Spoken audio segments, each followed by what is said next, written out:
manufacture française, à la fois donc en termes de développement des parts de marché, puisque l'Allemagne a su prendre des parts de marché à l'export, notamment sur les céréales ou sur la filière viande.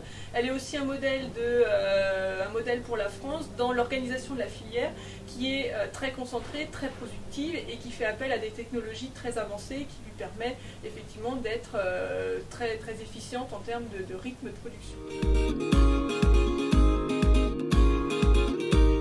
Alors, le modèle allemand, effectivement, a quelques faiblesses. On va dire qu'aujourd'hui, le principe de fonctionnement du modèle allemand est basé sur un coût porté par les particuliers, par les Allemands en tant que tels, que ce soit sur des salaires donc plus bas pour une certaine partie des employés allemands, ou que ce soit sur la politique énergétique. Le coût de ces politiques-là est porté en grande partie par les Allemands. Donc les Allemands commencent à se désolidariser de ces politiques très fortes pour l'Allemagne. Donc c'est un point faible.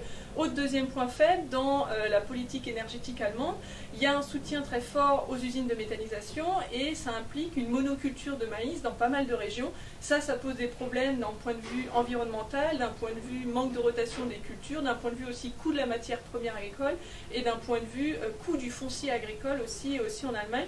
Donc ça aussi, c'est des points qu'il faut surveiller parce que susceptibles de chambouler l'équilibre agricole allemand.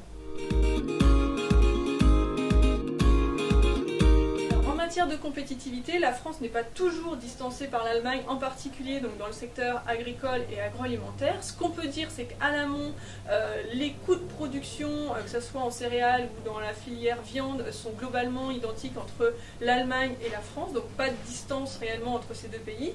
Par contre, si on se concentre sur la partie industrie de la viande, industrie de l'abattage, là clairement on voit des différences de compétitivité, des différences liées à des coûts de main-d'œuvre qui sont plus faibles effectivement en Allemagne, pour notamment des raisons de flexibilité du marché du travail, et des différences de compétitivité qui sont liées aussi à des stratégies fortes mises en place par les industriels allemands en termes de positionnement marketing, notamment à l'export, et en termes aussi d'intégration, d'innovation technologique sur leurs outils de production. Donc là, les différences sont plus flagrantes, oui.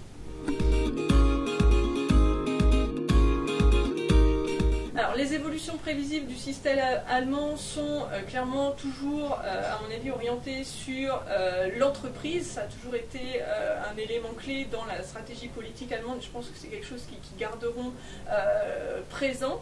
Donc ça veut dire rentabilité des entreprises, toujours capacité pour les entreprises de travailler sur la recherche et le développement et d'intégrer l'innovation dans les entreprises, et effectivement dans l'objectif toujours de développer les productions, développer les parts de marché sur le marché domestique, mais aussi sur les marchés export.